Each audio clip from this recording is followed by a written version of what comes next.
Dear viewers, क्या आप लोगों ने कभी JKSSB finance final selection list को ऑब्जर्व किया है? आपने कभी उसको एनालिसिस की है? अगर आपने आज तक उसको एनालिसिस नहीं की है, देन ये वीडियो आप लोगों के लिए काफ़ी इंपॉर्टेंट रहेगा।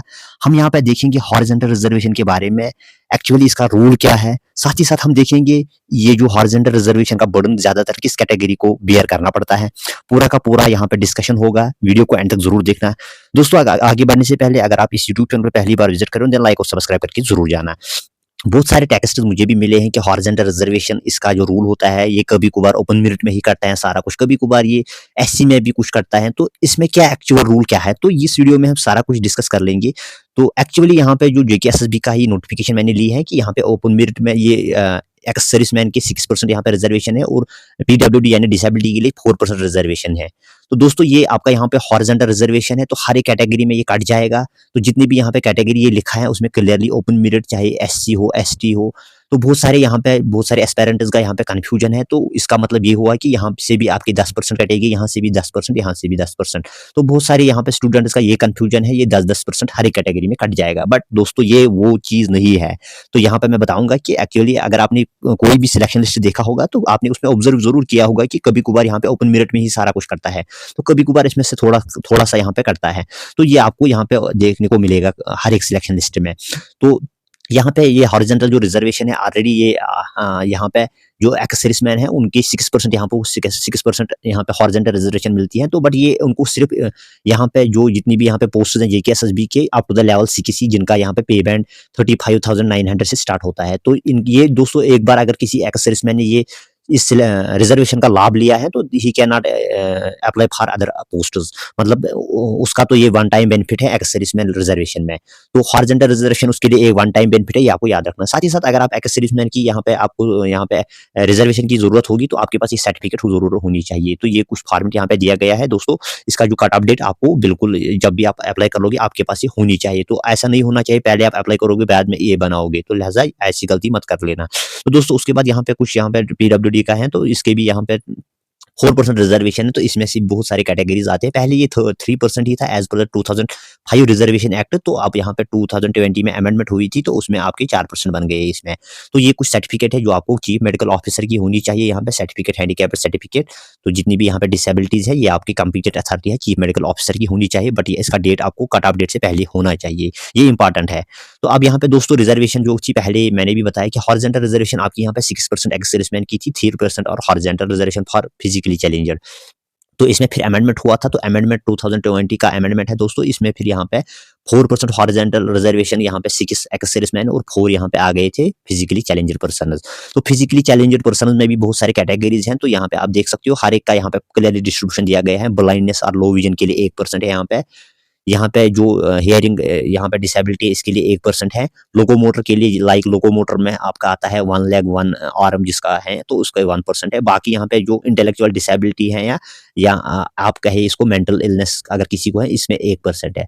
दोस्तों, यहाँ पे यूजुअली आपको ये 3 कैटेगरी मिलेगी, ये वाली नहीं मिलेगी। तो ये 3 आपको मैक्सिमम मिल जाएंगी किसी भी सिलेक्शन लिस्ट में। अब यहाँ पे मैंने एक सिलेक्शन लिस्ट लिया है तो टू द पॉइंट में बात कर लूंगा, ज्यादा टाइम नहीं लूंगा मैं आपका। तो ये यहाँ पे फाइनेंस अकाउंट असिस्टेंट का लेटेस्ट यहाँ पे था, कुछ वैकेंसीज थी यहाँ पे 992। ये आपका फाइनेंस अकाउंट असिस्टेंट की 992, ये यहाँ पे हर एक कैटेगरी का यहाँ पे डिस्ट्रीब्यूशन दिया गया है, ओपन मेरिट में कितने हुए हैं। तो कुल मिला के यहाँ पे ये बात हुई कि अगर यहाँ पे हम बात कर लेंगे, अगर आपके हिसाब से इसमें से 10% कटेगी, इसमें से, ऐसा नहीं है।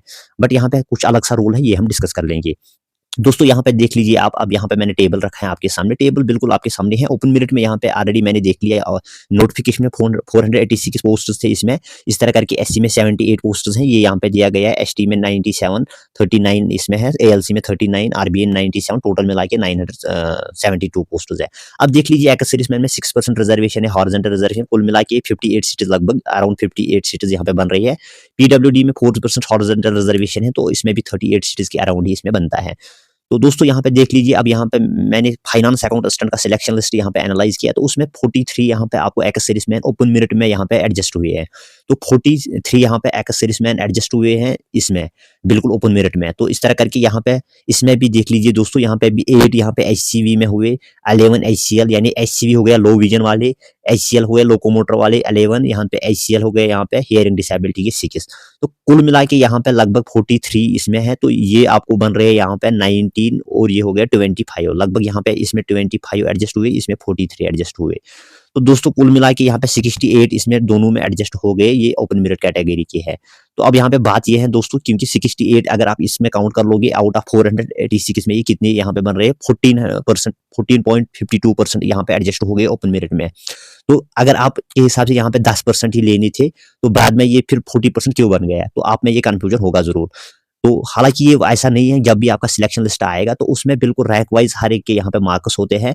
तो अब ये आपके लक पे डिपेंड कर रहा है, कभी कभार ये तो अगर वर्स्ट केस भी बन सकता है, तो सारे के सारे पोस्ट आपको इसमें ही लेंगे, ओपन मेरिट में ही यहाँ पे एडजस्ट हो सकते हैं, क्योंकि ये वर्स्ट केस है इसमें, क्योंकि अब इसमें 14% लगभग इसमें एडजस्ट हो गए। तो ये इस हिसाब से होता है, इसमें एक स्पेसिफिक रूल है दोस्तों, जब भी यहाँ पे एक्स सर्विसमैन का यहाँ पे लिस्ट आएगा रैंक वाइज, और साथ ही साथ यहाँ पे डिसेबिलिटी वालों का भी लिस्ट आ गया, तो अब ये डिपेंड कर लेगा कि रैंक वाइज किसको कौन सी कैटेगरी है। लाइक अगर आपके यहाँ पे जैसे कि यहाँ पे एक्स सर्विसमैन वाले यहाँ पे सिलेक्ट हो गए 59, तो उसमें से लगभग उन्होंने यूटी लेवल कट ऑफ इसमें डिसाइड होता है पहले, तो यूटी लेवल कट ऑफ बिल्कुल यहाँ पे डिसाइड होगा। तो 59 सीटें यहाँ पे एक्स सर्विसमैन के हैं, तो पहले इन यूटी वाइज इनके 59 कैंडिडेट्स को एज पर द रैंक यहाँ पे ऑर्डर दिया जाएगा। तो फिर ये जो 59 कैंडिडेट्स, ये आप डिपेंड कर लेगा कि 59 कैंडिडेट्स कितने इसमें ओपन मेरिट में है, कितने इसमें बिल्कुल एससी में है। तो इस लिस्ट में लगभग 43 यहाँ पे ओपन मेरिट में थे, तो उनका ओपन मेरिट में ही एडजस्टमेंट होगी।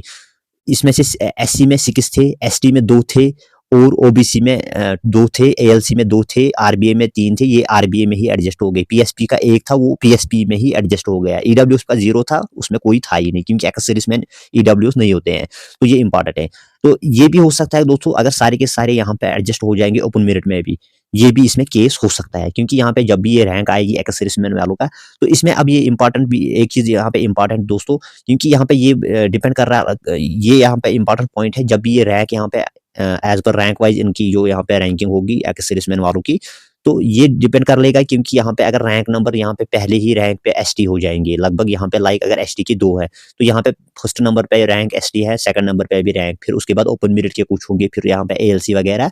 तो दैट मीन्स यहाँ पे जो एसटी की एक्स सर्विसमैन उनके ज्यादा मार्क्स, लिहाजा एसटी में यहाँ पे ज्यादा मार्क्स होंगे। ये डिपेंड नहीं कर रहा है कि इसमें ज्यादा मार्क्स होंगे, इसमें कम, इससे कम, ऐसा नहीं है, बल्कि इसमें ये है कि ये डिपेंड करता है कि रैंक क्या है। अगर रैंक में पहले नंबर पे एसटी होंगे, तो ये यहाँ पे एडजस्ट हो जाएगी, इसके ज्यादा मार्क्स होंगे, यहाँ से फिर कम होंगे। तो अब ये सारा कुछ डिपेंड करता है रैंक पे ही। अगर रैंक वाइज आपके जितने 59 कैंडिडेट्स, टॉप 59 कैंडिडेट्स की रैंक होगी, पहले यहाँ पे टॉप 59 कैंडिडेट्स की रैंक हो जाएगी, तो 59 में से फिर ये तो फिर डिपेंड कर लेगा इनकी रैंक, इनकी कैटेगरी क्या है। अगर सारे के सारे 59 ही कैंडिडेट्स ओपन मेरिट के होंगे, किसी की कैटेगरी नहीं होगी, फिर सारे के सारे यहाँ पे ही एडजस्ट करने होंगे, 59 कैंडिडेट्स आपको ओपन मेरिट में ही एडजस्ट करने होंगे। तो मे बी अगर यहाँ पे ओपन मेरिट में ही इस लिस्ट में तो 43 ओपन मेरिट के हुए थे, तो ये यहाँ पे एडजस्ट हो गए। बाकी जितने भी यहाँ पे कैटेगरी वाइज ये अपने अपनी कैटेगरी में एडजस्ट हो गए। ईडब्ल्यूएस में कोई एक्स सर्विसमैन वाला नहीं था, तो इसमें 0 हो गया। तो ये यहाँ पे आपको याद रखना। इस तरह करके यहाँ पे आप डिसेबिलिटी का देख लीजिए आप, इसमें भी पहले लाइक इसमें उन्होंने यहाँ पे तो 37 सीटें उन्होंने सिलेक्ट की है, 37 कैंडिडेट को सिलेक्ट किया है। तो इसमें दोस्तों क्या होता है, क्योंकि मैंने पहले भी बताया 1% यहाँ पे लगभग यहाँ पे लोकोमोटर की 1% वैकेंसी होती है, तो इस तरह करके यहाँ पे भी लो विजन का भी 1% है, और हियरिंग डिसेबिलिटी के भी 1% होते हैं यहाँ पे। तो कुल मिला के यहाँ पे 4% रिजर्वेशन है। तो फिर जो नेक्स्ट वाला 1% है, ये आपका यहाँ पे पहले लोकोमोटर में आएगा, फिर यहाँ पे विजन वाले में आएगा, फिर यहाँ पे हियरिंग वाले में आएगा। तो कुल मिला के यहाँ पे बात ये हुई कि यहाँ पे टोटल यहाँ पे एचसीएल यानी लोकोमोटर के 14 सिलेक्ट हुए हैं, यहाँ पे विजन लो विजन वाले 11 सिलेक्ट हुए हैं, और हियरिंग डिसेबिलिटी वाले 12 सिलेक्ट हो गए हैं। तो दोस्तों यहाँ पे आपको देखना होगा, पहले यहाँ पे 37 कैंडिडेट जितने भी यहाँ पे होंगे, तो उनको पहले यहाँ पे रैंक वाइज एडजस्ट किए जाए, यहाँ पे रैंक वाइज उनको यहाँ पे पहले यहाँ पे रैंक वाइज उनका ऑर्डर दिया जाएगा। तो ऑर्डर के बाद इन पे क्या होगा दोस्तों, अगर इसमें से भी कोई भी एक्स सर्विसमैन या आपका डिसेबिलिटी वाला कोई अपने मेरिट में सिलेक्ट हो गया, लाइक एसटी का, अगर यहाँ पे अगर एसटी का कोई यहाँ पे डिसेबिलिटी वाला हो गया, तो उसकी सिलेक्शन होगी अपनी कैटेगरी में, तो फिर ये आपको यहाँ पे नहीं मिलेगा, ये अपनी कैटेगरी में आएगा, यहाँ पे उसका यहाँ पे अलग सा नहीं होगा। तो ये आपको याद रखना, अगर कोई यहाँ पे अपना कट ऑफ पार कर लेगा उसको अपनी कैटेगरी में डाला जाएगा, बल्कि यहाँ पे तो सीट इसकी खाली रहेगी, कोई और यहाँ पे एडजस्ट हो जाएगा, ये आपको याद रखना होगा। तो अब यहाँ पे कहने का मकसद यही है कि यहाँ पे पहले अगर ये 37 कैंडिडेट्स की यहाँ पे रैंक देखी जाएगी तो उनको रैंकिंग हिसाब से यहाँ पे ऑर्डर दिया जाएगा। ऑर्डर के बाद यहाँ पे 37 यूटी लेवल कट ऑफ होगा, क्योंकि यहाँ पे यूटी लेवल कट ऑफ होगा 37 यहाँ पे ऑर्डर वाइज यहाँ पे पुट, अगर उनको ऑर्डर में रखेंगे 37 को, तो बाद में उनको देखा जाएगा कि पहले नंबर वाला किस कैटेगरी में, अगर वो ओपन मेरिट में है तो डाल दिया उसको ओपन मेरिट में, इस तरह करके दूसरा नंबर वाला किस कैटेगरी में, अगर वो एसटी का होगा एसटी में ही। तो ये भी लक पे ही डिपेंड है कि ज़्यादा सीट्स किस कैटेगरी में आएंगी। तो यूजुअली ओपन मेरिट में ही ज़्यादा यहाँ पे डिसेबिलिटी वाले होते हैं, लिहाजा यहाँ पे ज़्यादा कैंडिडेट डिसेबिलिटी वाले ओपन मेरिट में ही सीट्स लेते हैं। तो 4% यहाँ पे इनके लिए है, तो दैट डजंट मीन कि हर एक कैटेगरी में 4 यहाँ पे परसेंट एडजस्ट हो जाएंगे, बल्कि ये हर लगभग ऑलमोस्ट एवरी टाइम ये ओपन मेरिट में ज़्यादा एडजस्ट होते हैं।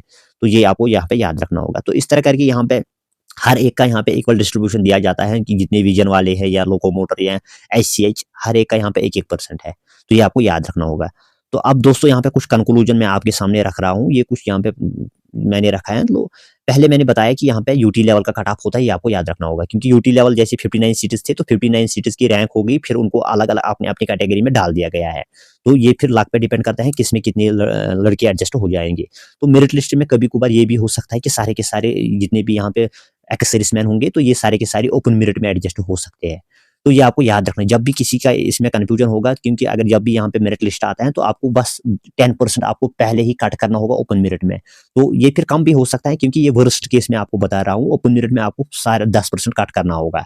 तो ये फिर उससे कम होता है, मगर मैं एक्सट्रीम केस बता रहा हूँ, तो ये आपको याद रखना होगा। तो उसके बाद मेरिट लिस्ट में ये भी है कि दोस्तों यहाँ पे वन मोर जो अल्टीमेटली यहाँ पे आप देख रहे हो, तो टेबल में आप यहाँ पे देख सकते हो, क्योंकि अल्टीमेटली यहाँ पे जो 68 सीट्स किसमें लिए हैं ओपन मेरिट में, 68 सीट्स इसमें हो गई, दैट मीन्स 14% यहाँ पे ओपन मेरिट में लिया गया है। तो 7% यहाँ पे एससी में, 3% एसटी में, 10% यहाँ पे ओबीसी में। ये आपको एग्रीगेट नहीं, ये अपनी कैटेगरी का, इसमें से मैंने निकाला है। 486 में 68 हो गया 14%, इस तरह करके यहाँ पे 1% हो गया ईडब्ल्यूएस में। तो कुल मिला के आपका 10% बन रहा है यहाँ पे। ये आपको याद रखना होगा, ये 1% मैंने कैसे निकाला, इसमें 68 आउट ऑफ 486 में से ये आपका तो अल्टीमेट बर्डन यहाँ पे ओपन मेरिट में ही होता है। तो ओपन मेरिट में सबसे ज्यादा यहाँ पे 14% सीट्स यहाँ पे कम होते हैं, ये आपको याद